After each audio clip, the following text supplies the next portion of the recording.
Udah aku rekam.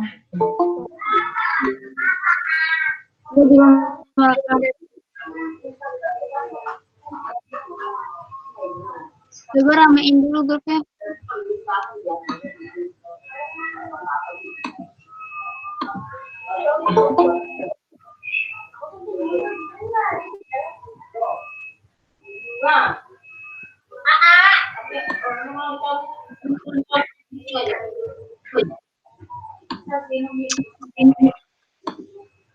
Mulai, Din.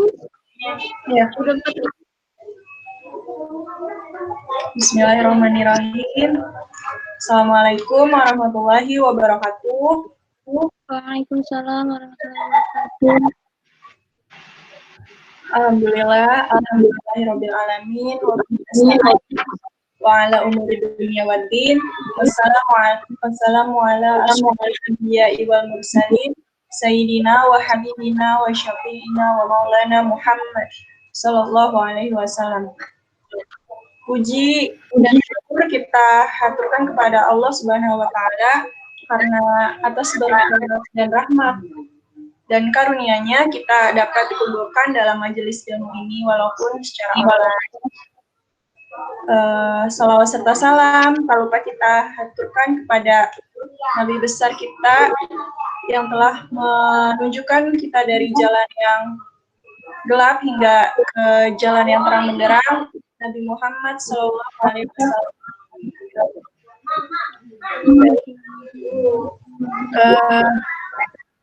Alhamdulillah kita telah mencapai puncak dari kajian Jalan Menuju Iman pada hari ini di kajian yang berjudul Amazing Faith, The Solution of All Our Problems, yang akan disampaikan oleh pemateri kita pada sore hari ini, yaitu Kak Nahwa Ninah Nurbillah.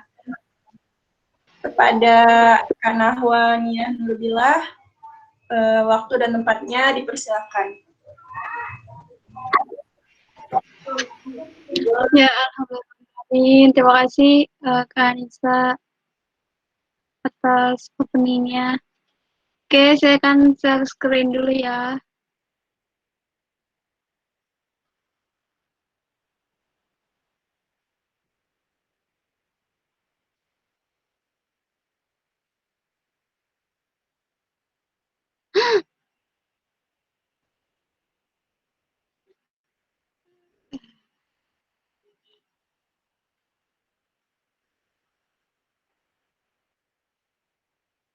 Udah kelihatan belum ya? Kelihatan jelas kok, Kak. Jelas ya?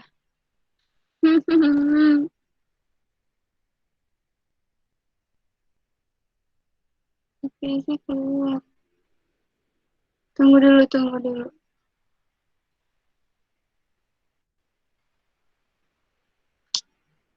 Maaf ya, tadi keluar, jadi tabelnya keluar dari presentasinya. Silakan Kak, di itu dulu aja kali ya. Ya, sambil menunggu Kak Nahwa mempersiapkan materinya, di sini kita absen dulu ya. Ada siapa aja nih? Ada saya sendiri, lalu ada Sister Adia Paramita, lalu ada Kak Anissa Sabrina, lalu ada pemateri, ada Olinda Devi Sucianti, dan ada Witri Yuliana, Masya Allah. Bagaimana nih kabar? Ya, ada gangguan sebentar. Bagaimana nih kabar teman-teman sekalian? Bagaimana kabar pendidikannya, terus kabar dirinya sendiri mungkin bisa diceritakan apakah sedang baik atau tidak baik-baik saja?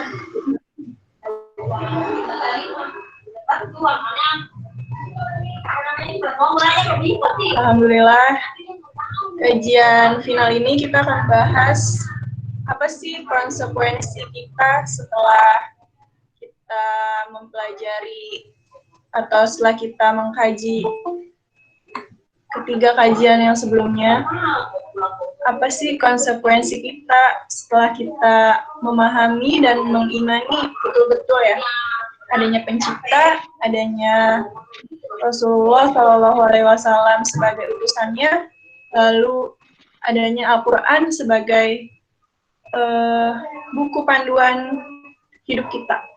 Nah, di sini kita akan mengupas atau dibahas oleh pemateri, oleh Kak Nahwania Nurbillah. Apakah sudah siap, Kak? Iya, Kak. Sudah siap, Alhamdulillah. Alhamdulillah. Boleh ya. Ya, kepada Kak Nahwa, waktu dan tempatnya dipersilakan. Ya, terima kasih Kak Anissa. Sudah terlihat belum ya PPT-nya di layar teman-teman? Sudah, Kak, terlihat. Sudah ya? Alhamdulillah, berarti bisa dimulai ya.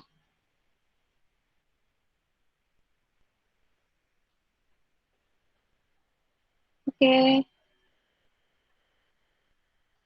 Ya, bismillahirrahmanirrahim. Karena tadi sudah di opening ya sama Kak Anissa, sudah baca doa juga. Semoga teman-teman yang hadir juga nanti istiqomah untuk kajian-kajian selanjutnya. Amin. Dan semoga ilmunya hari ini juga bisa bermanfaat. Amin rabbal alamin. Dah, kita mulai deh. Bismillahirrahmanirrahim.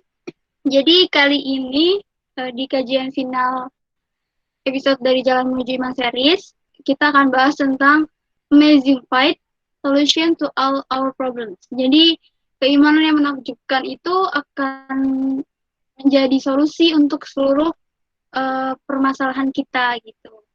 Masalahan kehidupan kita ya. Kehidupan kita, kehidupan orang lain, kehidupan semua manusia deh. Nah, topik pembahasan kita hari ini itu adalah Islam agama yang sempurna, kondisi umat Islam di seluruh dunia, akibat Al-Quran dicampakkan, Islam punya solusi, dan beriman dan beristiqomah. Kita akan bahas tentang itu semua ya di kajian hari ini. Dan sebelumnya itu saya mau review dulu tentang materi yang sebelumnya, karena nggak afdol aja kalau misalnya tiba-tiba ke materi sini gitu. Terus tapi kita nggak tahu apa penyampaian dari kajian 1 dan kajian 2 dan 3. Nah, di sini cuman ngeringkas aja sih apa yang udah disampaikan gitu. Jadi cuman garis besarnya aja gitu. Nah, jadi kalau kita simpulin di kajian 1, 2, dan 3 itu mengenai keimanan kita kepada Allah Subhanahu wa taala, Rasul dan Al-Qur'an gitu. Nah, pertama-tama untuk mencapai proses keimanan itu, kita dapat mencapainya melalui akal kita gitu. Yakni dengan proses berpikir gitu, di mana keimanan kepada Allah ini akan menjadi dasar yang kuat gitu untuk kita beriman terhadap perkara-perkara yang gaib dan segala hal yang dikabarkan oleh Allah Subhanahu wa taala. Jadi ketika keimanan itu dicapai dengan proses berpikir gitu, maka keimanan itu akan kuat. Nah, proses berpikir yang seperti apa? Tentunya proses berpikir yang mendalam ya, bukan hanya proses berpikir yang dangkal saja gitu.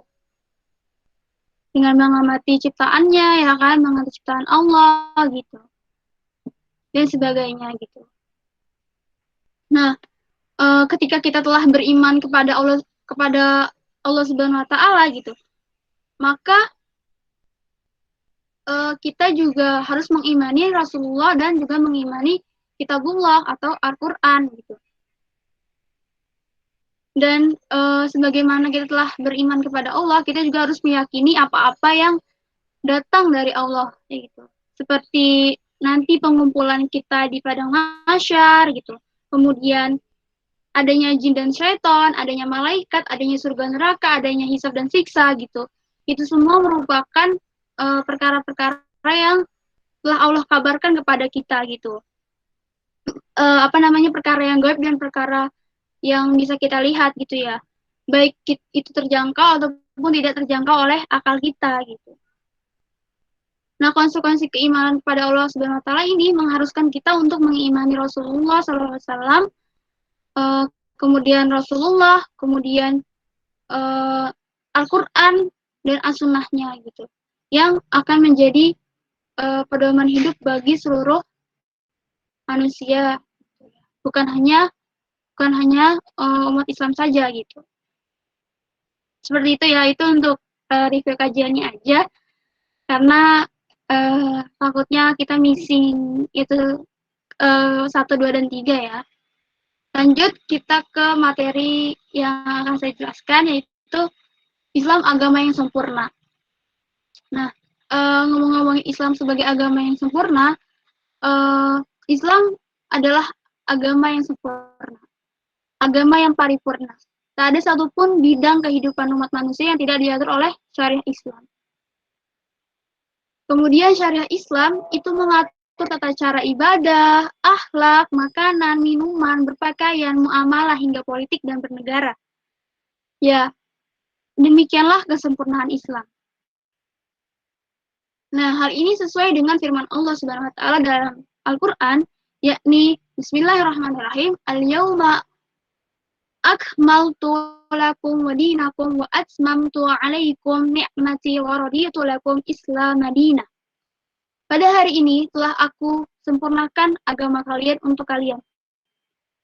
Telah aku cukupkan nikmatku bagi kalian dan telah aku ridhoi Islam sebagai agama kalian. Quran Surah Al-Maidah ayat 3. Nah, dari ayat ini gitu, Imam Ibnu Katsir itu menafsirkan bahwa Islam ini adalah nikmat terbesar gitu yang diberikan oleh Allah Subhanahu wa taala kepada umat Islam gitu, kepada umat ini, kepada manusia gitu. Di mana kita sebagai umat Islam itu sudah tidak membutuhkan apa-apa yang tidak datang dari Islam. Jadi ibaratnya tuh kita hanya membutuhkan Islam gitu. Yang kita butuhkan itu hanya Islam. Dan kita tidak membutuhkan nabi-nabi lain, kita hanya membutuhkan Rasulullah SAW sebagai nabi kita gitu. Karena itu Allah menjadikan beliau sebagai penutup para nabi. Kemudian Allah mengutus beliau kepada manusia dan juga jin, kepada seluruh manusia dan kepada seluruh jin ya. Dan tidak ada perkara yang halal melainkan apa yang telah beliau halalkan, dan tidak ada perkara yang haram melainkan apa yang telah beliau haramkan. Tidak ada agama melainkan yang telah beliau syariatkan gitu. Jadi memang di sini dijelaskan bahwa ya memang Islam itu sudah sempurna dan paripurna gitu.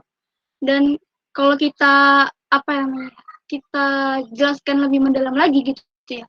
Ternyata Islam itu mengatur hubungan kita dengan Allah, kemudian hubungan kita dengan diri kita sendiri, dan hubungan kita dengan manusia lain atau orang lain gitu.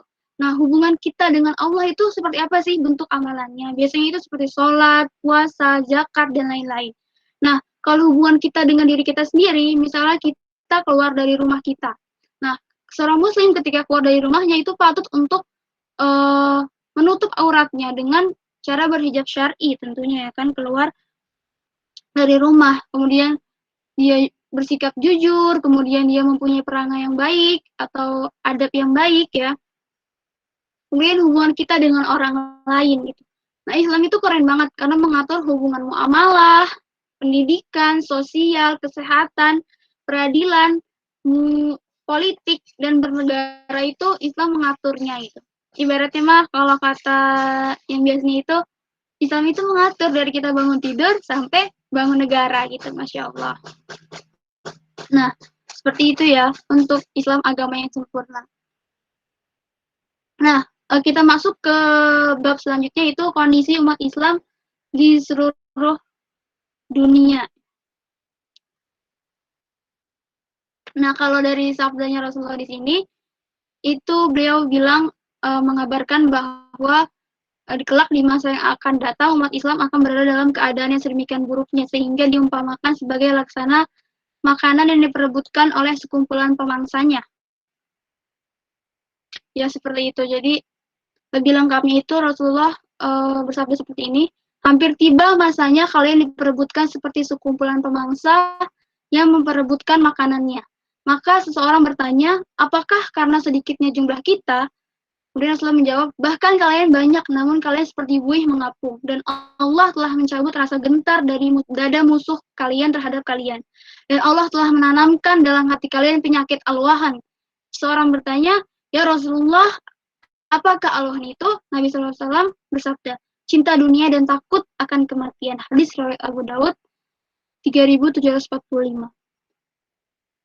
Nah, kita dari hadis ini kita bisa menyimpulkan gitu bahwa memang kondisi kita saat ini memang kondisi dunia Islam saat ini, kondisi umat Islam hari ini sangat tidak baik-baik saja, ya kan?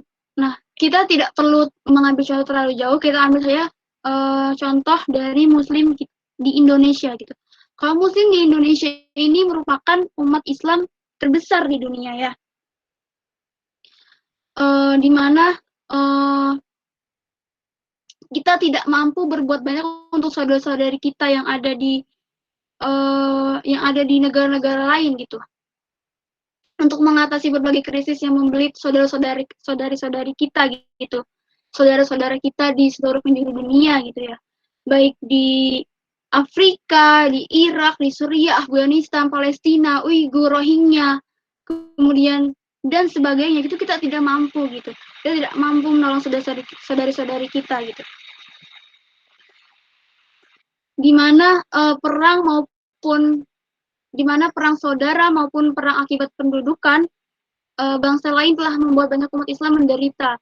Tak sedikit dari saudari kita yang Muslim itu mati, bahkan tidak banyak banyak sekali saudari kita yang akhirnya mati gitu karena perang tersebut dan tidak tersedianya makanan gitu dan obat-obatan yang cukup. Nah, selain itu kita juga bisa melihat dari kehidupan kita hari ini gitu. Kehidupan hari ini kita mempunyai prinsip yang serba bebas gitu. Suka-suka aku mau ngelakuin apa aja. Nah, tanpa kita sadar, cara pandang serba bebas ini adalah cara pandang Barat untuk mengatur kehidupan kita. Gitu. Tanpa kita sadar ya, dengan pandangan kita yang seperti itu, yang pengennya bebas gitu, itu kita secara tidak sadar telah mengambil cara pandang Barat untuk mengatur kehidupan kita gitu. Nah, untuk contoh-contoh yang lebih relate-nya, itu bisa kita lihat di sini. Ada kedaulatan negara, ekonomi, pergaulan, kecantikan, pemikiran, dan makna kebahagiaan. Jadi saya bakal bahas, nggak secara jelas, tapi cuman sebagai gambaran aja buat teman-teman semua gitu ya. Bagaimana sih maksudnya kakak ini gitu. Nah, dari segi kedaulatan negara, jika kita mau mengamati gitu ya, mau mengamati secara seksama dan lebih mendalam, maka kita akan tahu gitu bahwa negeri-negeri Muslim saat ini tidak memiliki kedaulatan penuh untuk menentukan kehidupan mereka gitu. Karena adanya intervensi negara-negara adik kuasa terutama Amerika Serikat sangat kental dalam menentukan kebijakan-kebijakan yang diambil oleh para penguasa negeri-negeri Muslim gitu. Bukan hanya negeri-negeri Muslim tapi seluruh negeri hari ini gitu ya.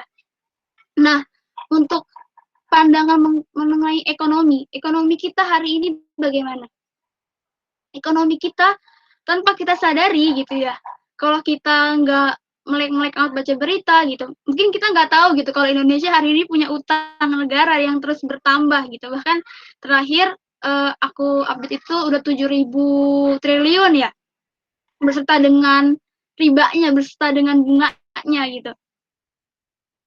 Nah, padahal negeri-negeri Muslim ini sebenarnya dan juga Indonesia sendiri ya, itu kaya akan sumber daya alam gitu, seperti minyak bumi, biji besi, fosfat, gas alam, emas, uranium, tembaga, kemudian juga kesuburan tanahnya dan kekayaan plasma nutfah itu kita luar biasa gitu.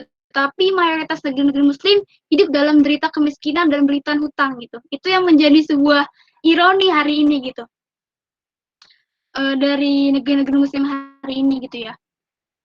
Kemudian dari segi pergaulan ya,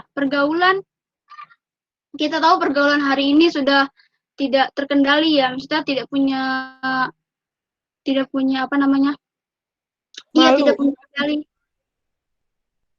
Tidak punya kendali ya. Di mana kita lebih dikenal kepada pergaulan bebas gitu, di mana kita bebas untuk berpakaian, bebas untuk bersikap, bebas untuk melakukan apapun yang kita suka gitu, selama itu menyenangkan diri kita gitu, selama itu membuat kita menjadi senang dan happy gitu. Tapi ternyata dengan kita melakukan itu gitu, ternyata banyak efek yang ditimbulkan gitu.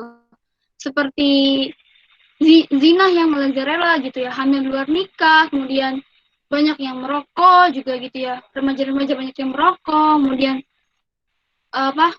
vape itu rokok listrik juga, kemudian konsumsi akan tontonan pornografi, kemudian pembunuhan, pencurian gitu ya, perselingkuhan dan lain-lain gitu ya, yang itu menyebabkan kerusakan dalam tatanan sosial kita gitu.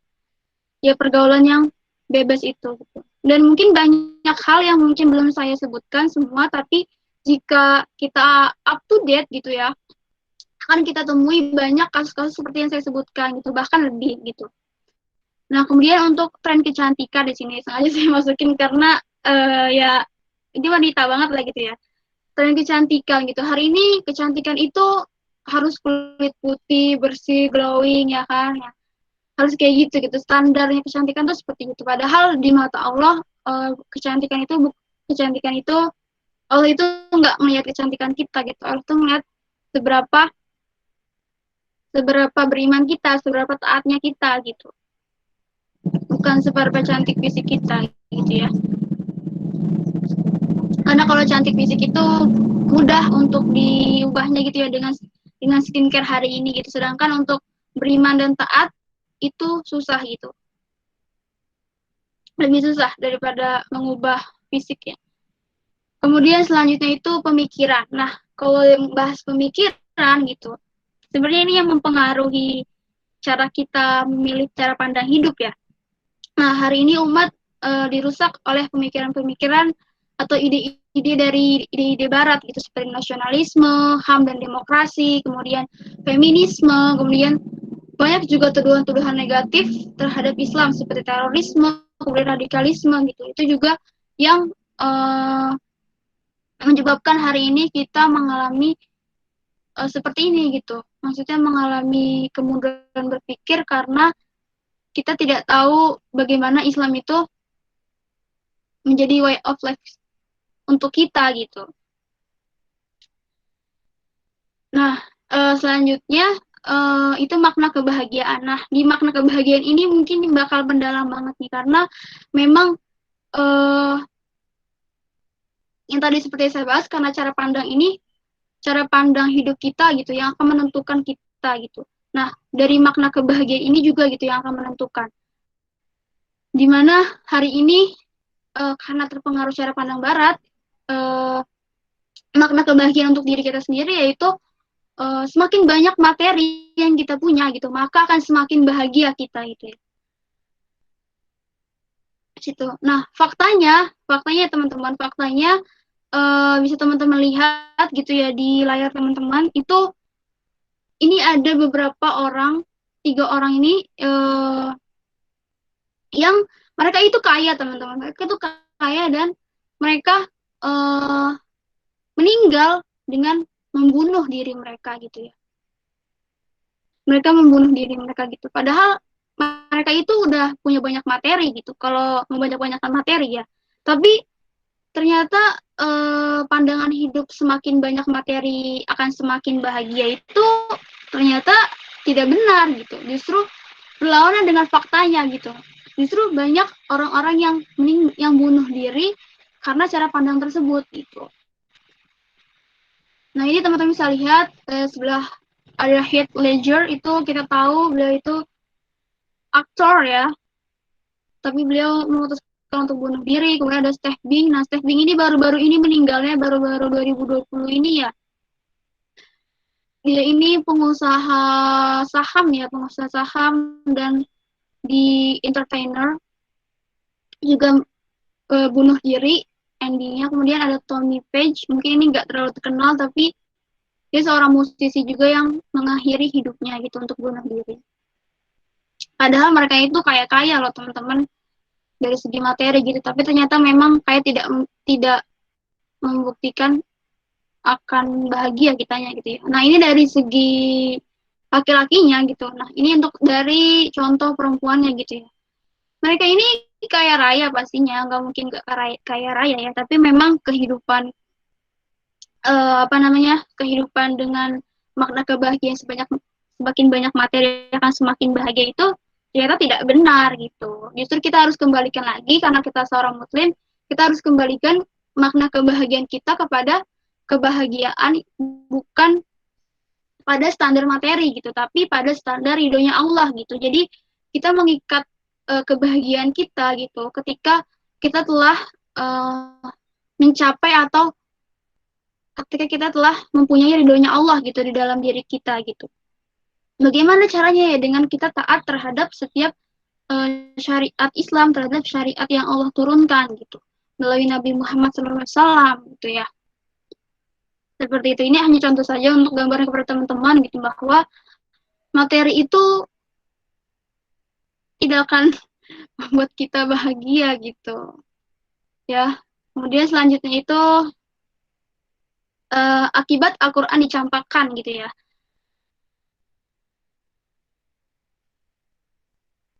Nah, ini untuk itu aja ya teman-teman.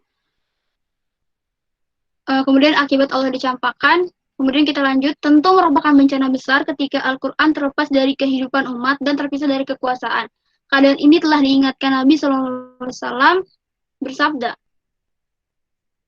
sungguh Islam itu senantiasa berputar, karena itu berputarlah kalian bersama Alkitab atau Al-Quran. Sebagaimana dia berputar, ingatlah Al-Quran dan kekuasaan akan berpisah, karena itu janganlah kalian memisahkan diri dari Al-Quran. Ingatlah, sungguh akan ada atas kalian para pemimpin yang memutuskan untuk diri mereka sendiri dengan putusan yang berbeda untuk kalian. Jika kalian menentang mereka, mereka akan membunuh kalian. Jika kalian menaati mereka, mereka akan menyesatkan kalian. Hadis riwayat At-Tabrani dan Haythami. Nah, dari hadis ini kita dapat menyimpulkan ya teman-teman bahwa sebenarnya kita ini ada di masa di mana Al-Quran itu terpisah gitu dari kekuasaan gitu ya. Dan dari hadis ini juga kita bisa simpulkan bahwa ada 3 bencana yang menimpa kita hari ini gitu ya. Pertama itu kitabullah terlepas dari kekuasaan, kemudian kedua para pemimpin memutuskan hukum berbeda antara untuk diri mereka sendiri dengan apa yang diberlakukan untuk rakyatnya. Ketiga, para pemimpin itu akan membunuh siapa saja yang membangkang kepada mereka, tetapi akan menyesatkan siapa saja yang menaati mereka gitu. Nah, gambar ini tuh nyata banget teman-teman di zaman yang kita hidup hari ini gitu ya. Sejak Al-Quran terpisah dari kekuasaan, yaitu pada jatuhnya kekhilafahan Utsmani tahun 1924 gitu, kita sudah tidak menggunakan Al-Quran sebagai aturan kehidupan kita gitu. Artinya Al-Quran telah terpisah dari kekuasaan gitu ya. Sudah sejak lama sekali kita mencampakkan Al-Quran gitu. Astagfirullahaladzim ya. Memang Al-Quran itu masih ada, masih dibaca dan dipelajari oleh kita gitu. Namun hukum-hukumnya itu ditolak, dicampakkan dengan beragam alasan. Sebagai gantinya, para penguasa hari ini lebih mempercayai hukum buatan Montesquieu, J.J. Rousseau, kemudian atau hukum warisan penjajah gitu ya. Para penguasa ini juga membuat beragam keputusan yang menguntungkan segelintir orang, tapi merugikan rakyat kebanyakan. Nah, sanksi hukumnya pun diberlakukan secara berbeda-beda. Ketika kelompoknya dan orang-orang kaya pendukungnya melanggar hukum, mereka dibiarkan. Bahkan diberi pembelaan. Sebaliknya, jika pihak-pihak yang berseberangan dengan dirinya melanggar aturan, dengan sigap dia menegakkan hukum dengan tegas atas mereka. Kemudian, jika kita lihat di slide selanjutnya, itu diingatkan lagi oleh Nabi SAW bahwa orang-orang sebelum kalian binasa karena jika ada orang-orang yang mulia memiliki kedudukan, mencuri di tengah-tengah mereka. Mereka dibiarkan tidak dihukum. Namun jika ada orang lemah atau rakyat biasa mencuri di tengah-tengah mereka, mereka tegakkan hukum pada dirinya gitu. Nah, ini hadis gambar yang tadi dijelaskan ya sebelumnya teman-teman. Jadi memang sangat menyedihkan sekali ya. Nah, jadi memang gambarannya kita memang ada di sistem yang ada di zaman yang seperti ini ya teman-teman. Jadi kita harus kuat-kuatin juga. Nah, di sini juga ada lagi hadis dari Rasulullah juga, kalian akan dipimpin oleh para pemimpin yang mengancam kehidupan kalian. Mereka berbicara kepada kalian tetapi mereka banyak berdusta. Mereka bekerja tetapi kinerja mereka sangat buruk. Mereka tidak suka kepada kalian kecuali jika kalian menilai baik atau memuji keburukan mereka. Membenarkan kebohongan mereka hingga memberi hak mereka yang mereka senangi. Ya, seperti itu ya teman-teman. Nah, lantas, apa tuntunan Islam untuk kaum muslim pada saat menghadapi penguasa yang demikian? Hal ini pernah ditanyakan oleh para sahabat kepada baginda Rasulullah SAW. Beliau menjawab bahwa lakukanlah sebagaimana dilakukan oleh para pengikut Isa bin Maryam. Mereka digergaji dan disalib di tiang kayu, tetapi mereka tetap bersabar. Mati dalam ketaatan kepada Allah adalah lebih baik daripada hidup dalam kemaksiatan kepada Allah Subhanahu wa taala. Hadis riwayat At-Tabrani dan Al-Sami. Nah, inilah yang dipesankan oleh Rasulullah gitu ya, bahwa kita diminta untuk bersikap seperti kaum Hawariyun yang tetap membela dan memperjuangkan risalah yang dibawa oleh Nabi Isa alaihissalam gitu, meskipun didera dengan berbagai kezaliman gitu ya. Mereka tak sejengkal pun mundur dari ketaatan kepada Allah Subhanahu wa taala. Dan mereka juga pantang untuk tunduk kepada penguasa yang zalim gitu. Dan di hadis yang kita baca ini gitu, bahwa Rasulullah itu bersabda bahwa mati dalam ketaatan kepada Allah itu lebih baik gitu daripada hidup dalam kemaksiatan gitu di zaman-zaman seperti hari ini gitu ya. Kita relating. Nah, ini semua akibat dari penguasa yang membiarkan kitabullah terpisah dari kekuasaan. Nah, di slide selanjutnya itu, selain diminta untuk teguh dalam ketaatan, kita pun diingatkan tentang besarnya pahala amar ma'ruf nahi mungkar di hadapan pemimpin yang zalim. Rasulullah bersabda, jihad yang paling utama ialah menyatakan kebenaran di hadapan penguasa yang zalim. Ya, Masya Allah sekali. Mengutarakan kebenaran di hadapan penguasa yang zalim itu adalah jihad gitu. Sebagaimana kita tahu, jihad itu pahalanya itu syahid kan ya. Syahid itu nanti bisa memasukkan 10 orang keluarga kita ke surga ya. Masya Allah. Ini hadis riwayat Abu Daud ya teman-teman. Ya dari pernyataan ini udah jelas banget ya teman-teman kalau misalnya kita diminta untuk teguh dalam ketaatan dan tetap beramar ma'ruf nahi mungkar. Kita jangan takut untuk beramar nahi mungkar gitu. Karena kita udah punya jaminannya Rasulullah gitu.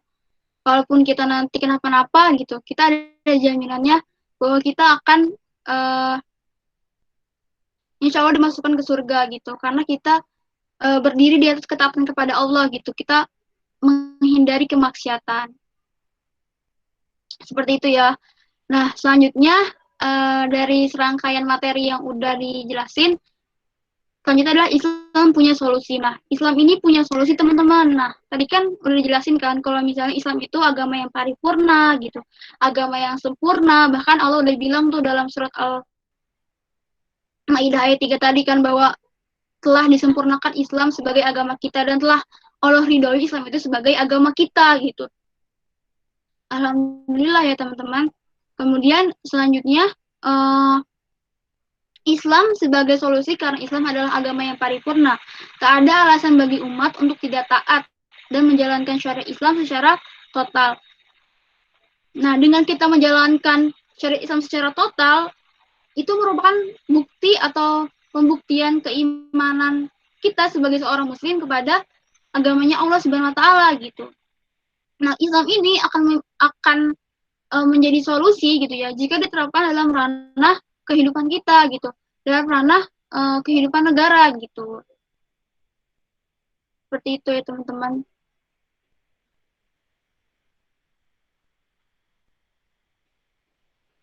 Nah, kemudian kalimat selanjutnya itu tidak patut lisan yang sudah membaca kalimat syahadat mengambil pilihan di luar ketetapan Allah Subhanahu wa taala. Nah, maksudnya itu sesuai dengan firman Allah ya dalam Al-Qur'an surah Al-Ahzab ayat 36 gitu ya. Tidak patut laki-laki mukmin dan perempuan mukmin jika Allah dan Rasul telah menetapkan suatu ketetapan akan ada bagi mereka pilihan yang lain tentang urusan mereka. Siapa saja mendurhakai Allah dan Rasulnya, sungguh dia telah tersesat dengan kesesatan yang nyata. Jadi dari kata-kata yang tadi, dari firman Allah juga, kita dapat mengetahui gitu bahwa tidak patut kita sebagai muslim itu mengambil cara pandang atau cara pandang kehidupan kita dengan yang selain Islam gitu. Tidak patut gitu seorang mukmin, seorang mukmin laki-laki, seorang mukmin perempuan itu mengambil cara pandang hidup yang di luar Islam itu. Maka kita harus mengambil cara pandang hidup kita sesuai dengan yang Islam tentukan, yang Allah telah tentukan melalui teladan kita yaitu Rasulullah gitu. Seperti itu teman-teman. Nah, dari ayat yang tadi juga dapat kita simpulkan gitu ya bahwa syariat Islam itu berlaku sampai hari kiamat, artinya tidak terbatas pada zaman apa hari ini gitu. Meskipun ada klaim hari ini kan zamannya modern, teknologi udah canggih ya kan. Ya syariat Islam udah nggak berlaku dong yang ini gitu, karena kan ini udah gugur gitu. Nah, tidak seperti itu ya teman-teman. Jadi memang syariat Islam ini berlakunya itu memang sampai hari kiamat ya, tidak terbatas oleh zaman gitu. Zaman apapun hari ini kebutuhan manusia gitu, naluri manusia masih tetap sama, tidak berubah sama sekali ya, meskipun zaman telah berubah dari segi teknologi ya. Nah, dalam perkara keimanan ini, beriman terhadap apa yang Allah turunkan kepada Rasulullah dan syariat Islam yang dibawa oleh Rasulullah merupakan bukti keimanan kita serta senantiasa mengkaji Islam secara kafah atau menyeluruh. Nah, itu dengan kita mengkaji Islam secara intensif, teman-teman. Nah, untuk bahasan yang selanjutnya, itu beriman dan beristiqomah. Nah, untuk beriman dan beristiqomah gitu ya, ini aku ngambil salah satu hadis ya, di mana dari Abu Amrah Sufyan bin Abdullah radhiyallahu anhu pernah berkata kepada Rasulullah SAW, wahai Rasulullah, katakanlah kepadaku tentang Islam suatu perkataan yang aku tak akan menanyakannya lagi kepada seorang pun kecuali kepada engkau. Kemudian Rasulullah menjawab, kul amantu billahi tsumma istaqim. Katakanlah aku beriman kepada Allah, kemudian beristiqomah. Nah, hal ini juga senada dengan yang difirmankan oleh Allah Subhanahu wa taala dalam Surah Al-Hud ayat 112. Bismillahirrahmanirrahim, fastaqim kama umirta. Hendaklah kamu beristiqomah seperti yang diperintahkan kepadamu. Jadi memang dalam dalam hadis yang tadi gitu, Imam Nawawi menyatakan bahwa dalam dua kalimat ini telah terpenuhi pengertian iman dan Islam yang secara utuh. Hal ini dengan sejalan dengan firman Allah yang ini, hendaklah kamu beristiqomah seperti yang diperintahkan kepadamu.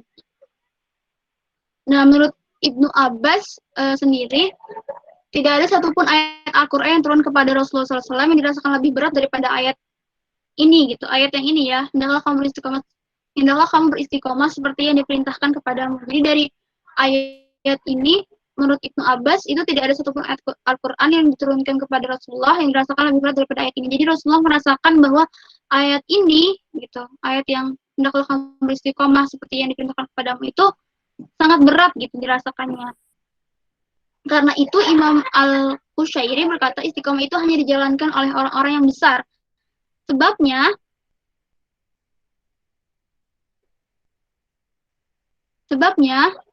Istiqomah itu menyimpang dari kebiasaan, menyalahi adat dan kebiasaan sehari-hari. Teguh di hadapan Allah Subhanahu wa taala dengan kesungguhan dan kejujuran. Masya Allah sekali ya, berarti di sini memang istiqomah itu berat gitu. Makanya kalau istiqomah itu gampang, namanya bukan istiqomah ya. Nah, dari hadis ini juga kita dapat menarik, maksudnya itu kita juga bisa tambahkan gitu ya, bahwa ciri orang beriman adalah pasti bertakwa kepada Allah gitu. Sebaliknya pun ciri orang yang bertakwa itu adalah memiliki iman gitu. Makanya setelah kita beriman, tentunya kita juga harus bertakwa gitu. Maksudnya bertakwa ya ini mematuhi segala perintah Allah dan menjauhi segala larangannya gitu. Dan kita beristiqomah di situ. Nah, dari pembahasan yang tadi udah aku bahas dari awal sampai akhir, kita dapat menyimpulkan 3 hal dari beriman dan beristiqomah gitu ya. Maka ketika kita sudah beriman dan beristiqomah kepada Allah Subhanahu wa taala, Maha Pencipta dan Maha Pengatur gitu ya, maka kita harus mengetahui juga gitu bahwa seluruh skenario kehidupan kita itu sudah diatur secara rinci oleh Allah Subhanahu wa taala gitu. Dari mulai penciptaan kita, jodoh, rezeki, umur, dan visi kita hari ini itu telah ditentukan oleh Allah gitu. Maha besarnya Allah telah mengatur secara rinci tentang kehidupan kita di dunia ini gitu ya. Kemudian Rasulullah SAW adalah teladan kaum muslim gitu. Sebagaimana kita tahu, Rasulullah telah mewariskan Al-Quran dan As-Sunnah gitu, menjadi pedoman hidup kita gitu ya, menjadi warisan yang jika kita pelajari, jika kita kaji, jika kita amalkan gitu, itu tidak akan menyesatkan kita di kehidupan dunia ini gitu. Makanya Rasulullah itu telah mewariskan as-sunnah hadis gitu, menjadi gaya hidup kita sebagai seorang muslim gitu. Hadis, kita tahu bahwa hadis itu bukan hanya sekedar sabda Nabi ya, tapi juga perbuatannya Nabi gitu. Perbuatannya Nabi SAW gitu. Makanya hadis itu menjadi gaya hidup kita sebagai seorang muslim. Kemudian yang terakhir itu Al-Quran. Al-Quran sebagai pedoman hidup manusia. Ya kan, Al-Quran sebagai pedoman hidup manusia, di mana Al-Quran itu sebagai pedoman hidup manusia, bukan hanya umat Islam saja ya teman-teman. Nah, hal ini sesuai dengan Al-Quran surah Al-Baqarah ayat 185 dan Al-Quran surat Al-Baqarah ayat 2-4.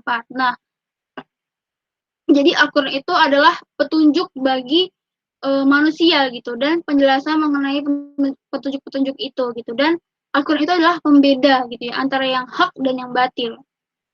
Kemudian di surat Al-Baqarah ayat 2-4 itu menjelaskan bahwa Al-Quran itu tidak ada keraguan padanya, petunjuk bagi mereka yang bertakwa, yaitu mereka yang beriman kepada yang gaib, melaksanakan sholat, menginfakkan sebagian rezeki, dan mereka yang beriman kepada Al-Quran yang diturunkan kepada Muhammad dan kitab-kitab sebelum engkau, dan mereka yakin akan adanya akhirat. Ya, Masya Allah banget teman-teman. Kita udah sampai di akhir materi, jadi dengan kita menjalani hidup sesuai dengan pedoman hidup manusia yang benar, yakni dengan menjadikan Al-Quran sebagai way of life kita gitu, insya Allah akan memudahkan kita menemukan arti kebahagiaan yang sesungguhnya atau kebahagiaan yang hakiki. Nah, semua yang udah kita imani tadi gitu, kita imani Allah, Rasulullah, Al-Quran gitu, itu adalah kenikmatan yang tentunya kita akan bertanggungjawabkan gitu, kelak di yaumil akhir gitu. Oleh karena itu, dengan kita memupuk keimanan kita di masa yang saat ini sangatlah istimewa, di masa saat ini ya, itu sangat istimewa di mata Allah gitu. Orang yang beriman dan bertakwa di masa ini sangatlah menakjubkan. Nah, ini sesuai banget nih sama yang disabdain sama Rasulullah gitu, bahwa ingatlah gitu. Sesungguhnya keimanan makhluk yang paling menakjubkan menurutku adalah keimanan suatu kaum yang muncul setelah kalian, karena mereka menemukan Al-Quran dan percaya dengan apa yang ada di dalamnya. Hadis riwayat Abu Ya'la dalam kitab Musnadnya dan Imam Al-Hakim dalam Mustadraknya. Ya, jadi dari hadis ini Rasulullah bilang kalau orang-orang yang punya keimanan saat ini yang nggak berjumpa dengan Rasulullah itu punya keimanan yang menakjubkan gitu. Karena menemukan Al-Quran dan percaya pada apa yang ada di dalamnya gitu. Nah, kemudian dapat kita simpulkan bahwa keimanan itu senantiasa fluktuatif ya teman-teman, naik turun. Oleh karena itu kita menjaganya dengan senantiasa mengingat Allah Ta'ala, mengkaji Islam, memperbanyak amal soleh, dan menjauhi kemaksiatan, serta bermuhasabah diri ya teman-teman. Seperti itu. Jadi udah selesai sih ini. Ya, terima kasih teman-teman udah mau mendengarkan penjelasan dari saya. Selanjutnya, mohon maaf ya kalau kecepatan. Ya, terima kasih. Saya kembalikan kepada MC. Silakan. Masya Allah, terima kasih Kak Nahwa atas penjelasannya yang mungkin sangat membuka gitu ya. Jadi kalau misalnya kita udah beriman kepada Allah Subhanahu Wa Taala, kita udah beriman kepada Rasulullah, kita sudah beriman kepada Kitabullah Al-Quran, harus ada konsekuensinya terhadap keimanan kita tersebut. Jadi seperti tadi ya hadis yang terakhir tuh yang Kak Nahwa sampaikan bahwa pada saat itu pada Rasulullah SAW telah disampaikan bahwa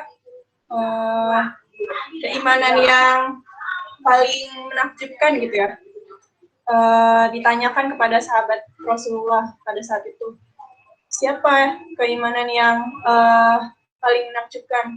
Dijawablah oleh sahabat Rasulullah bahwa yang keimanan yang paling menakjubkan adalah malaikat. Lalu Rasulullah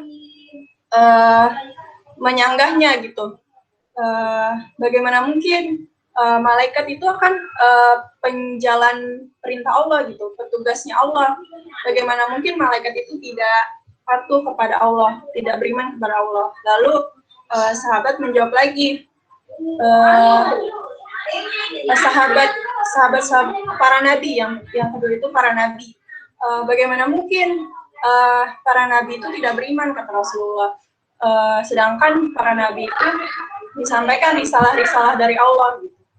Lalu sahabat Rasulullah bilang lagi, oh berarti sahabatmu ya Rasulullah gitu.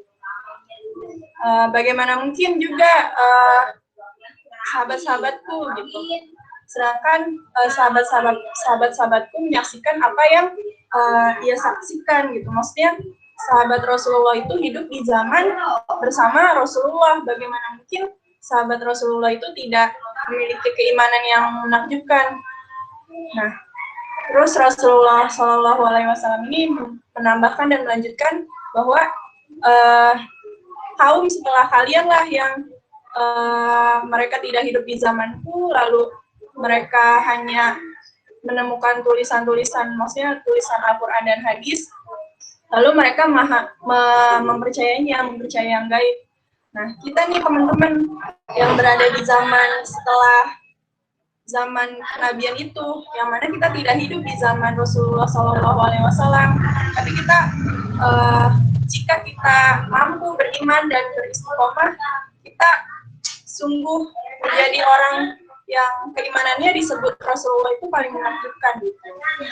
Nah, di sesi selanjutnya itu sesi tanya jawab. Ada yang ingin bertanya kepada pemateri? Silakan.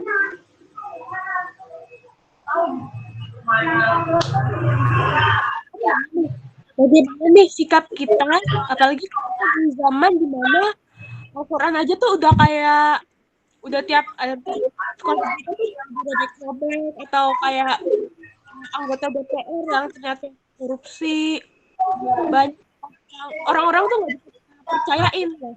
Apa sih sikap kita yang bisa kita lakukan sekarang selama di zaman ini? Bagaimana kita bisa meningkatkan iman kita dan menghindari orang-orang seperti yang kayak nggak bisa dipercaya aja intinya. Ya, baik. Mohon maaf, Adia suaranya putus-putus. boleh tolong diulang pertanyaannya?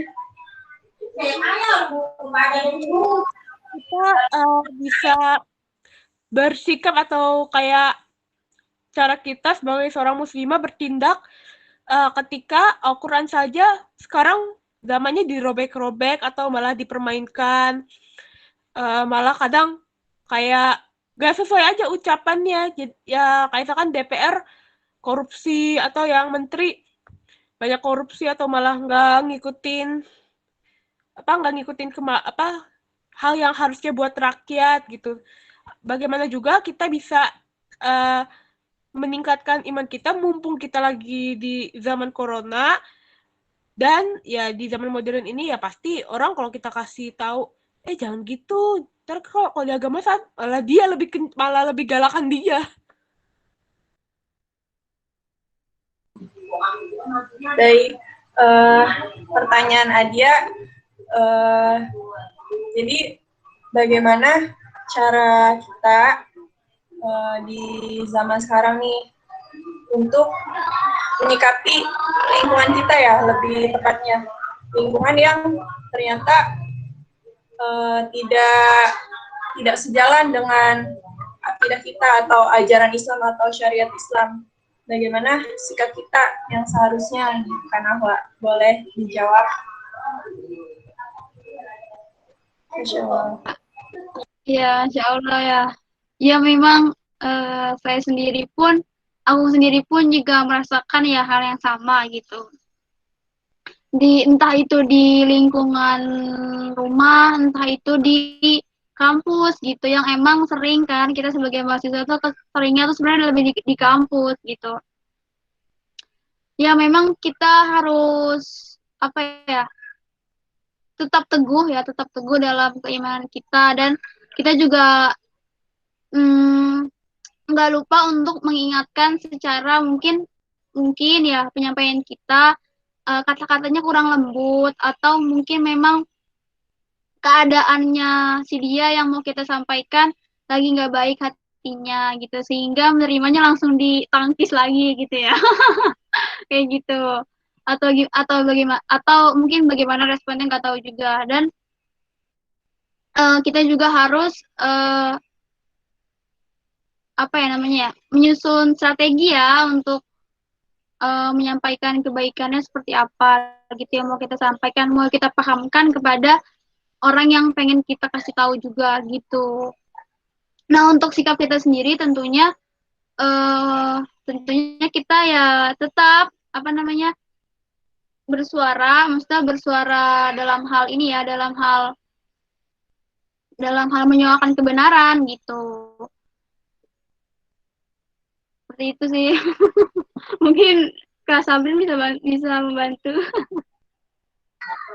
Ya jangan takut intinya sama konsekuensi gitu. Kalau kita udah yakin akan kebenaran itu gitu, jangan pernah takut untuk menyuarakan itu gitu. Dan kalau memang lingkungannya belum support kita, coba kita mengkondisikan diri kita agar bisa tersupport gitu.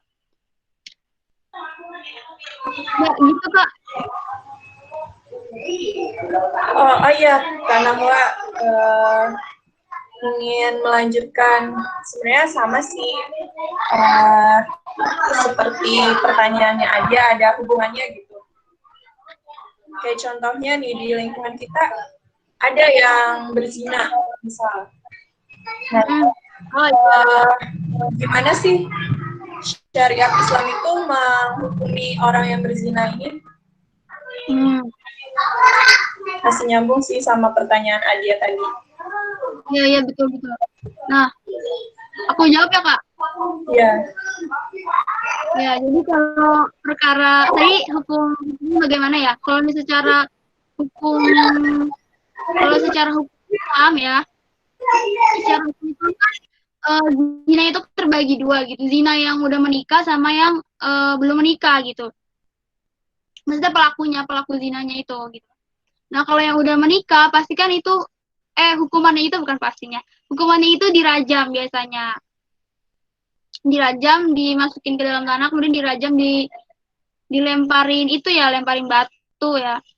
Nah, kalau yang belum menikah itu biasanya dicambuk 100 kali gitu. Nah, akan tetapi syariat itu tidak bisa terlaksana hari ini gitu. Justru malah diganti sama hukum-hukum yang lain. Misalnya kayak yang cambuk itu ya. Kalau nggak salah kita kalau yang masih muda gitu itu nggak dicambuk, itu nggak di penjara juga. Nggak tahu hukumannya apa ya. Yang jelas ya bukan pakai hukum Islam ya menghukuminya. Tapi itu sebenarnya boleh nggak sih Kak? Kayak dia tuh malah gak dihukum, terus malah dikurangin misalnya rajamannya kayak hari ini gitu. Misalnya orang berzina tuh udah ketahuan nih dia berzina, terus sudah hamil gitu ya. Terus malah langsung dinikahkan gitu. Bagaimana sih sebenarnya tuh syariat Islam menghukumi hal ini yang sebenarnya tuh harus dilaksanain syariat Islam itu kan ya. Tapi kenapa nggak terlaksana di hari ini gitu?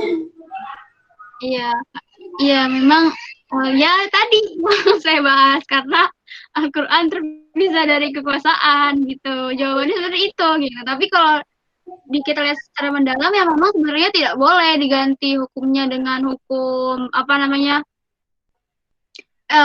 hukuman yang lain gitu, harus hukuman yang Allah perintahkan gitu, seperti kalau yang belum menikah kemudian berzina itu dicambuk 100 kali gitu. Kemudian untuk kemudian dinikahkan ya sebenarnya harus dihukum dulu gitu. Gak bisa langsung main nikah-nikahin aja gitu. Apalagi kan kalau sudah hamil ya, itu anaknya nasabnya udah rusak gitu, udah nggak nyambung ke bapaknya lagi gitu. Jadi nasabnya itu udah rusak gitu. Mau dinikahin pun tetap aja gitu nasabnya gitu. Itu Kak, sebenarnya itu dari Al-Quran, karena Al-Quran terpisah dari kekuasaan. Dicampakkan Al-Quran. Ini ya gimana Kak Anissa sama Adia Paramita tadi pertanyaannya? Baik, Jelas. Jadi karena kenapa hari ini tuh nggak bisa diterapin, kayak contohnya kasus yang tadi ya, yang zina itu berarti karena sistem hari ini atau kehidupan kita hari ini tuh nggak mendukung itu. Iya benar. Terus terpisah dari Al-Quran ya. Berarti syariat itu terpisah dari kehidupan kita di masyarakat ya. Iya betul. Jadi memang Al-Quran ini terpisahkan dari kehidupan kita gitu. Jadi kehidupan kita ini nggak diatur sama aturan Islam gitu, tapi aturan-aturan yang dibuat oleh manusia gitu. Di mana? Di DPR gitu. Seperti itu Kak gitu. Bahkan kalau kita mau lebih jauh lagi gitu ya, fakta yang aku temuin gitu, kayak misalnya kita mencuri, kemudian kita melakukan perselingkuhan gitu, dalam artian dia udah menikah tapi selingkuh gitu, artinya kan dia berzina juga kan, kita masuk dalam berzina gitu, yang udah itu gitu. Tapi hukumannya apa gitu, ternyata hukumannya yang baru aku cari gitu, ternyata hukumannya itu hanya sampai 9 bulan gitu yang perselingkuhan itu gitu. Kemudian yang pencurian itu tergantung ringan dan tergantung barang yang dicuri itu seperti apa gitu. Kalau misalnya pencurian yang biasa gitu itu hanya paling lama itu 5 tahun gitu. Harusnya kan dalam Islam kan kalau pencurian itu dihukum potong tangan ya, tapi ini malah diganti dengan hukum-hukum yang lain gitu. Kemudian yang perselingkuhan itu yang sudah menikah itu juga dihukum 9 bulan. Harusnya kan dirajam sampai dia meninggal ya. Astagfirullahaladzim, itu hukumannya memang beda sekali. Dan perlu teman-teman ingat juga gitu bahwa kalau kita lihat hukum Islam itu kejam banget ya gitu. Masa melakukan dosa gini aja langsung dirajam gitu yang udah menikah gitu ya. Jangan salah gitu bahwa sebenarnya hukuman-hukuman yang dalam Islam itu sebenarnya untuk menghapuskan dosa-dosa kita gitu. Dosa-dosa kita di dunia itu dihapuskan gitu. Sehingga nanti di akhirat kita tidak merasakan siksaan yang sebesar itu gitu. Karena kita sudah membayar dosa kita di dunia gitu. Ternyata itu salah satu salah satu tujuan dari penerapan syariat Islam ya, Masya Allah banget. Ya gitu Kak. Alhamdulillah. Masya Allah. Eh, jawabannya begitu luas ya. Silakan teman-teman yang lain ada yang ingin bertanya lagi. Dibuka nih sesi tanya jawab. Yang masih kepo-kepo tentang syariat Islam, boleh kita diskusi bareng-bareng aja di sini, diskusi santai. Nah, kebetulan kan tadi kakak bahas kayak tentang hukum zaman sekarang ya, kayak kita pakai HAM deh. Kira-kira bisa nggak sih Kak kita kayak gabungin HAM sama syariat Islam, dicampur gitu? Bagaimana tuh Kak? Karena bisa nggak hukum Islam dicampur dengan hukum yang lain? Iya. Iya, hukum Islam dicampur sama hukum lain gimana gitu. Ya, perlu kita luruskan lagi gitu, bahwa penerapan Islam itu harus secara menyeluruh gitu, secara keseluruhan gitu. Nggak boleh kita setengah-setengah aja atau digabungin aja. Itu tidak bisa seperti itu gitu ya. Karena aturan Allah itu udah sempurna gitu. Jadi kita nggak perlu tambahan-tambahan aturan apapun gitu dari luar gitu. Kan tadi udah dijelaskan juga kan ya bahwa dari surat Al-Maidah ayat 3 gitu, bahwa Allah tuh telah menyempurnakan agama ini gitu. Udah nyempurnain seluruh syariatnya gitu, dan udah diridhoi sama Allah gitu. Kenapa kita harus mengambil hal-hal yang bukan berasal dari Islam, bukan berasal dari yang Allah turunkan gitu. Tuh, jadi ya tidak bisa dicampur aduk ya.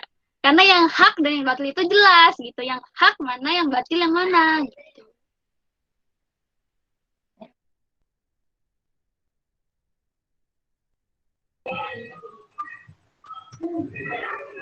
Baik, ada yang ingin menambahkan atau menyanggah pernyataan dari Kak Nahwa, atau ada yang ingin menambahkan pertanyaan?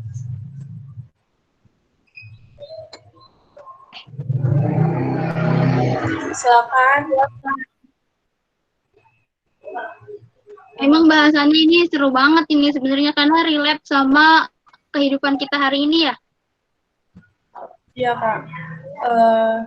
Yang aku lihat di lingkungan tuh banyak banget yang yang menyimpang gitu dari pergaulan, terus dari riba gitu ya. Padahal riba itu kan dosanya itu berat banget ya Kak. Bahkan diumpamakan lebih berat dosanya daripada berzina dengan ibu sendiri. Itu bahkan dianggap biasa aja tuh riba. Jadi benar-benar menyimpang dan jauh banget dari syariat Islam. Fakta-fakta yang ada di lapangan tuh menunjukkan banget sih Kak, dari materi yang udah tadi Kakak sampaikan, bahwa kekuasaan hari ini tuh terpisah dari Al-Quran dan As-Sunnah. Iya. Iya betul Kak. Mungkin bisa ditanyakan ke audiens. Iya. Mereka setuju nggak kalau Al-Quran terpisah dari kehidupan? Kak. Sudah. Gimana nih? Ada Adia, terus ada Kak Sabrin, ada Nurul, Sister Nurul, ada Olinda, ada Witri, ada Luki, lalu ada Azlina. Bagaimana nih? Coba di-on-kan kamera atau ininya, voice-nya di-unmute. Yuk, kita diskusi.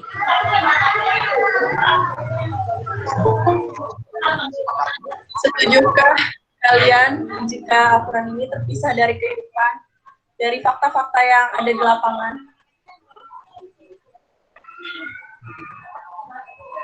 Setuju Kak. Ya. Kak Nurul. Allah. Kak Nurul ya. Ya, Ayo yang lain. Ayo. Pendapat apa? tapi Kak, aku boleh nanya nggak Kak? Boleh, silakan Kak. Kan tadi sudah dijelaskan ya sama Kakak pemateri bahwa faktanya memang sekarang dan kita sudah merasakan seperti itu bahwa kita memang terpisah dari Al-Quran gitu ya. Kehidupan kita secara kafah terpisah dari Al-Quran. Itu gimana ya Kak caranya biar kita bisa balik lagi nih menerapkan syariat Islam dalam kehidupan kita. Melihat sekarang tantangannya itu begitu berat gitu Kak menghadapi rezim, menghadapi pokoknya banyak deh. Bahkan dari lingkungan kita mungkin yang kurang menerima keadaan kita yang misalnya terlalu Islami dan lain sebagainya. Itu gimana Kak? Sampai mungkin ke tahap pemerintahan. Bagaimana mengembalikan syariat Islam ini dalam ranah pemerintahan. Seperti itu. Syukron.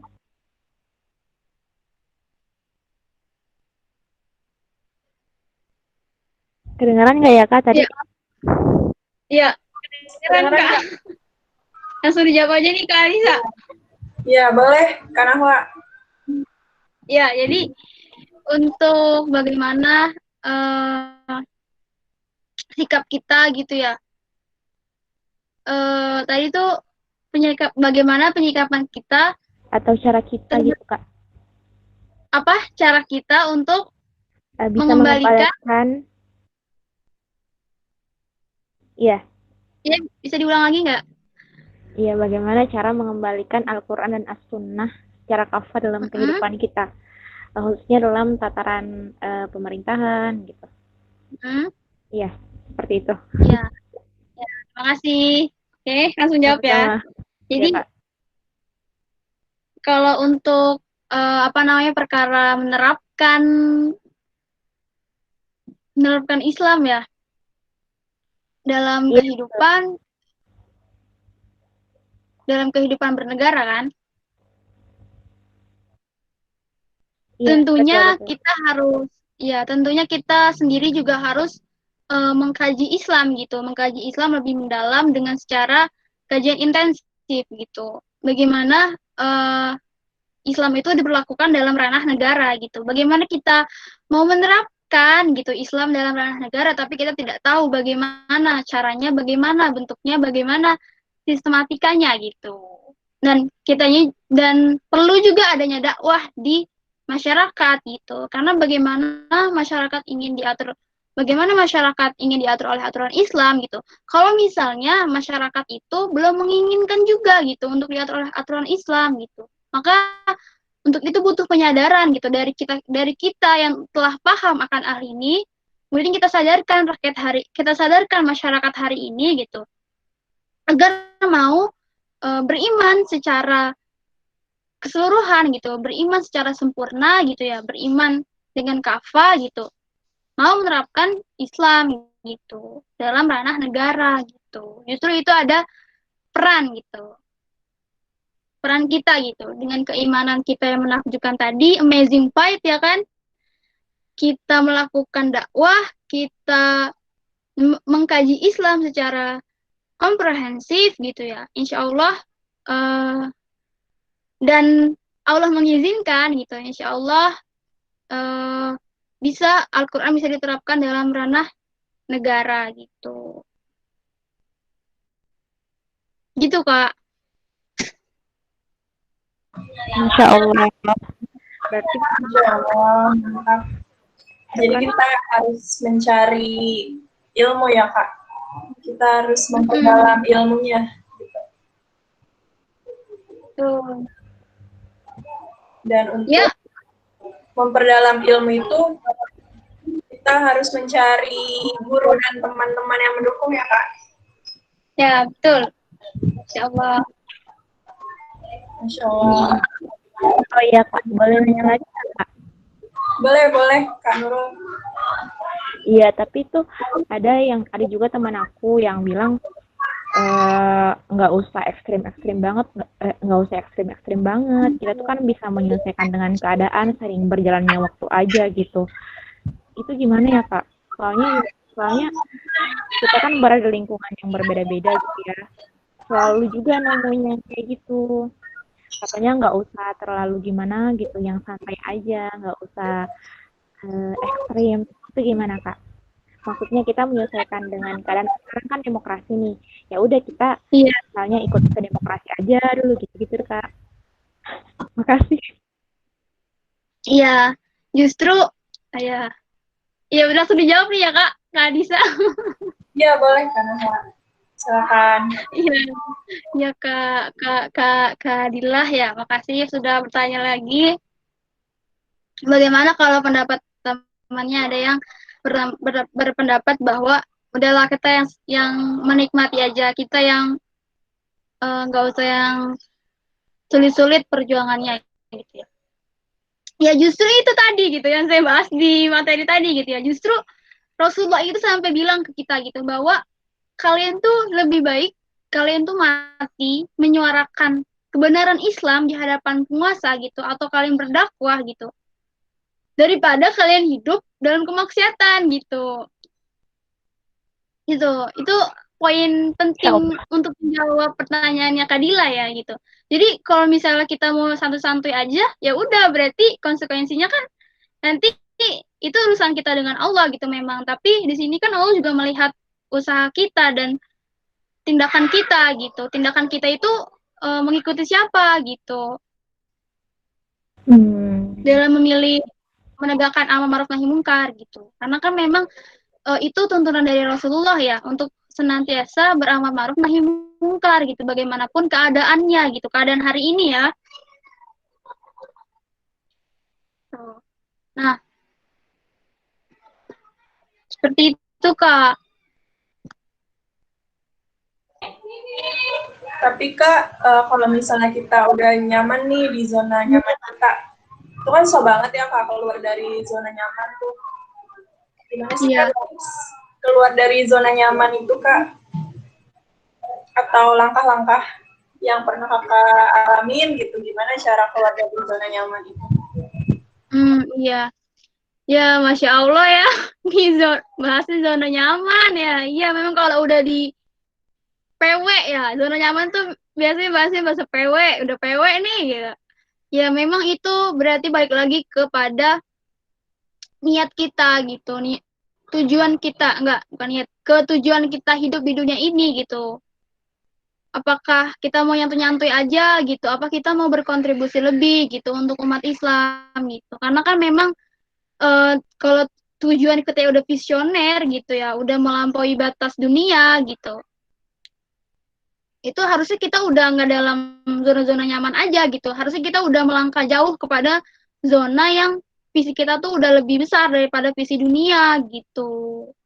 Mungkin kalau kita masih udah aku yang biasa-biasa aja, nggak usah dakwahnya nggak usah yang kayak nyuruh-nyuruh penguasa gitu, biasa aja gitu. Ngasihnya yang berupa apa namanya kabar gembira aja gitu, jangan yang apa nggak enak gitu, jangan yang nyeru jangan yang mengkritik penguasa gitu Kak. Jadi visi kitanya sih kalau udah visinya lampu akhirat harusnya kita udah nggak mau di zona nyaman lagi gitu, udah mikirnya akhirat, bagaimana sih kita memberikan kontribusi kita dengan besar untuk dakwah gitu Kak. Masya Allah. Bismillah ya teman-teman, semoga kita bisa sama-sama keluar dari zona nyaman menuju zona Islam. Amin, amin ya rabbal alamin. Amin. Harusnya. Teman-teman yang lain ada yang masih ingin bertanya atau kepo-kepo? Nah tadi kebetulan bahas tentang dakwah nih. Gimana nih Kak? Ya, gimana ya? Di zaman sekarang teman-teman kita misalnya minimal lingkungan kita, tapi lingkungan kita tuh kayak lu ngapain sih sok dakwah, Lu aja agama lu masih belum bener. Udah sana lu belajar agama dulu. Kalau udah baru bener, baru lu dakwah gitu.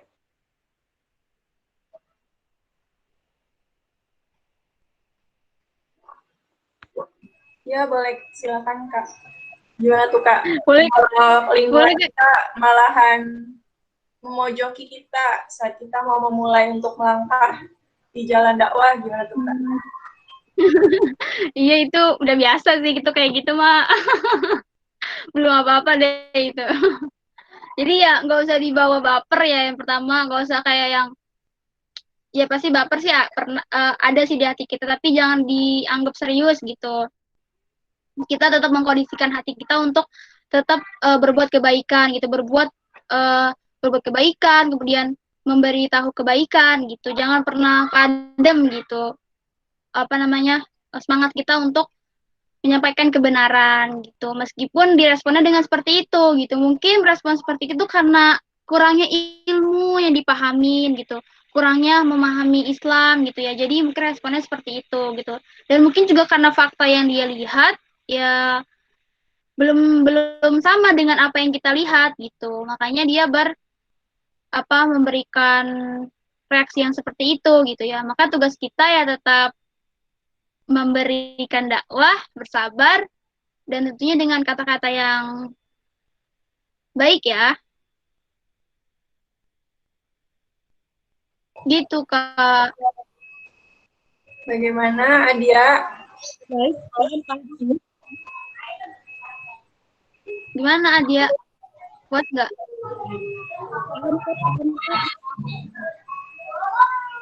Jadi intinya kita luruskan niat dan tetap melangkah ya, Pak. Iya, benar.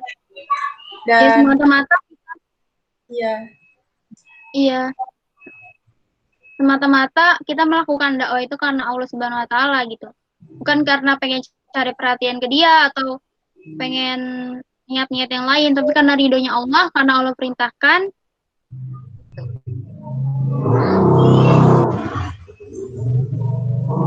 bagaimana teman-teman yang lain?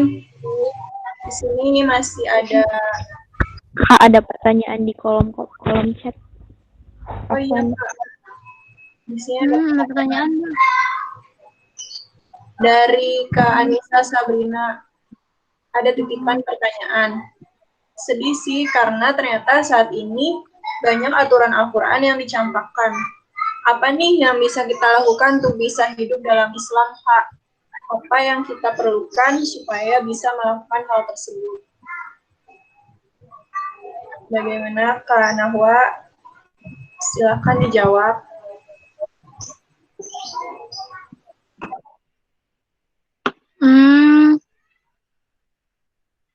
Bagaimana cara kita hidup? Apa nih yang bisa kita lakukan untuk bisa hidup dalam Islam? Dan apa yang kita perlukan supaya bisa melakukan hal tersebut? Ya tentunya aku jawab ya, Kak, langsung. Ya, tentunya kita harus kalau kita mau hidup dalam Islam ya, tentunya kita harus mengetahui Islam ya secara komprehensif gitu. Bagaimana mau menerapkan Islam dalam kehidupan kita misalnya. Tapi kita nggak mengetahui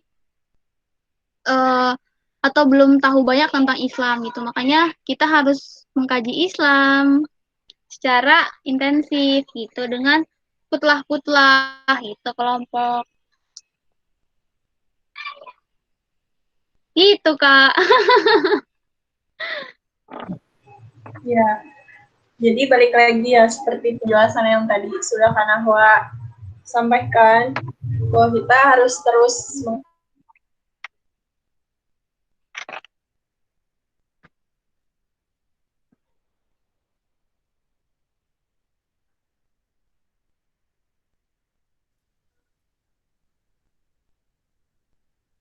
Wah, Kak Anissa kenapa nih? Sinyalnya kayaknya ya.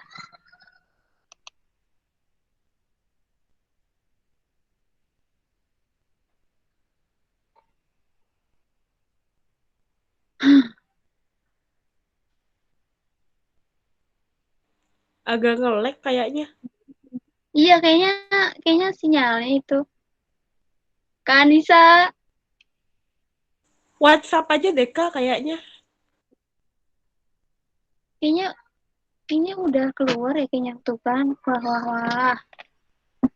Ya, karena Kak Anisanya keluar, bagaimana ini juga udah jam 17.00 ya. Ya, teman-teman, Kayaknya langsung penutupan aja deh. nanti ya, soalnya masih ada segmen segmen apa ya? Nanti masih ada segmennya. Ini dia, Anissa. Ya, koneksinya terputus. Iya, Afwan. iya Kak, Tafadhol. Gimana Kak Nahwa? Apakah sudah cukup?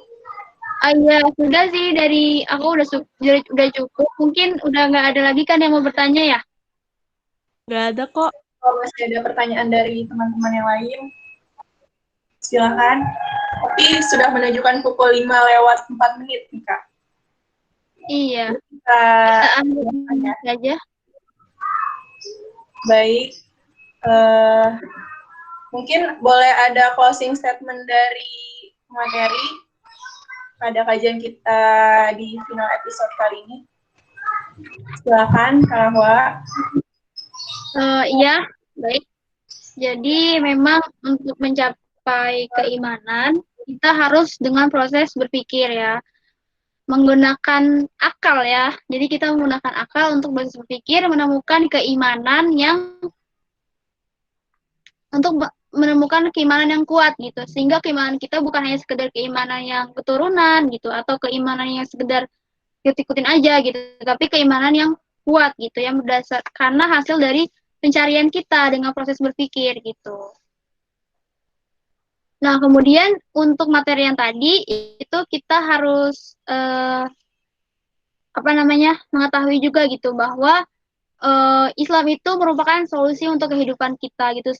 Segala syariat apapun yang Allah perintahkan yang ada dalam Islam itu tidak untuk menjadikan kita jadi berat gitu, jadi susah gitu, tapi itu adalah untuk meringankan kita gitu. Meringankan kita di bukan gitu. Jadi apa-apa yang datang dari Islam itu tidak memberatkan kita gitu. Justru itu meringankan kita gitu, tidak memberatkan kita. Hanya anggapan kita saja yang berat gitu. Jadinya seolah-olah Islam itu berat untuk diterapkan gitu ya. Kemudian untuk yang terakhir ya kita harus beristiqomah dalam ketaatan gitu. Bagaimanapun keadaan kita gitu. Meskipun kita di zaman yang seperti ini ya, teman-teman, maksudnya yang Al-Quran terpisah dari kekuasaan gitu. Jadi kita dipisahkan gitu dari kehidupan kita dari Al-Quran gitu, dari syariat Islam gitu ya. Kita harus tetap teguh dalam keimanan. Kita beriman, kemudian kita bertakwa gitu. Beriman dan meyakini kita bertakwa, kita menjalankan perintah dan menjauhi larangannya Allah Subhanahu wa taala gitu. Dan bagaimana kita mau beriman dan bagaimana kita mau bertakwa kalau misalnya kita tidak mempelajari Islam gitu. Maka dengan itu kita juga harus mempelajari Islam, mengkaji Islam gitu dengan kutlah atau kelompok gitu untuk mengkaji Islam secara intensif gitu ya, secara mendalam. Gitu, Kak. Alhamdulillah. Alhamdulillahirabbil alamin. Teman-teman semua, kita sudah mencapai puncak acara nih. Kita sudah mendengarkan penjelasan dari Kak Nahwa, dari materi. Semoga apa yang udah Kak Nahwa sampaikan dan teman-teman kita semua diskusikan di forum kajian kita kali ini bisa kita ambil ilmunya, bisa kita terapkan dalam kehidupan sehari-hari, bisa kita jadikan maklumat atau informasi dan bisa kita jadikan juga bahan renungan ya buat kita, dan sehingga kita terus mengkaji Islam, tidak hanya terhenti pada forum kajian ini saja, pada JMI series ini saja. Baik, eh, kita bacakan Al-Fatihah sebelum kita tutup ya. Al-Fatihah.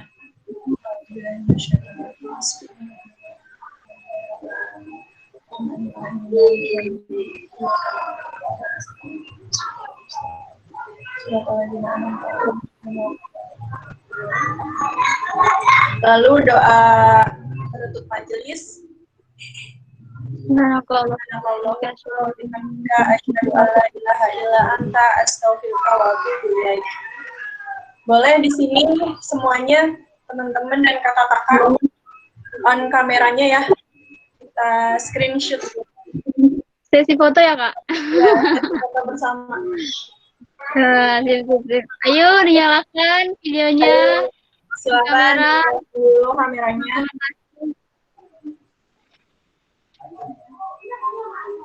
Kak Fatia tuh, Kak Sabrin, Kak Nurul, lalu ada Kak Adia, lalu ada Kak Azlina, Kak Olinda. Yuk kita foto online.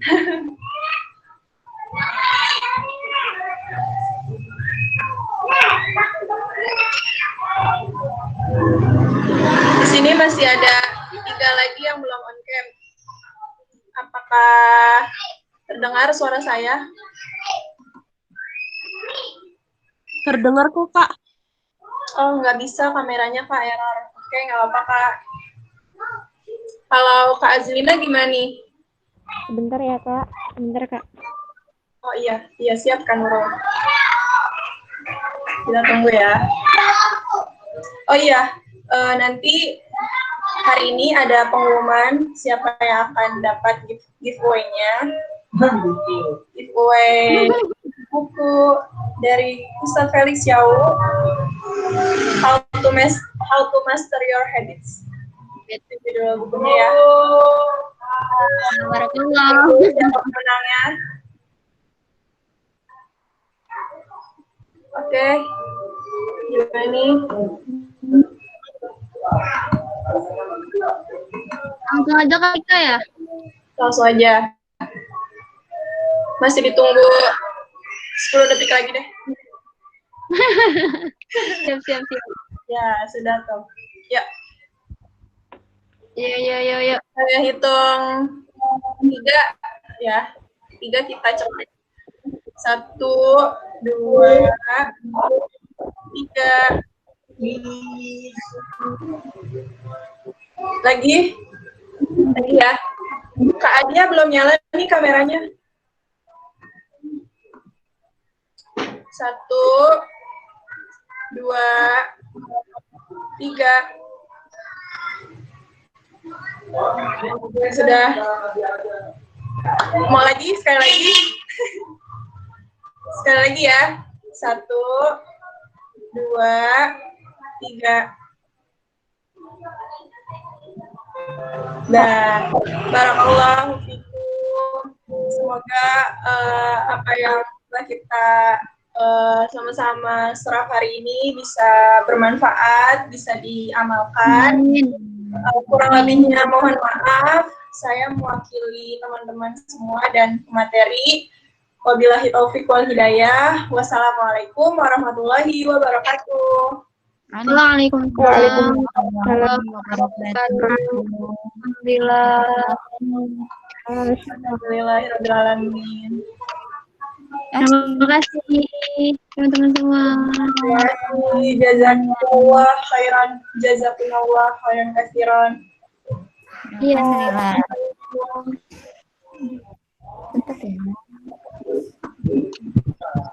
Kak, pengumumannya kapan, Kak? Ya. Pengumumannya nanti malam. Soalnya mau dioptimasi dulu poin kebaikannya.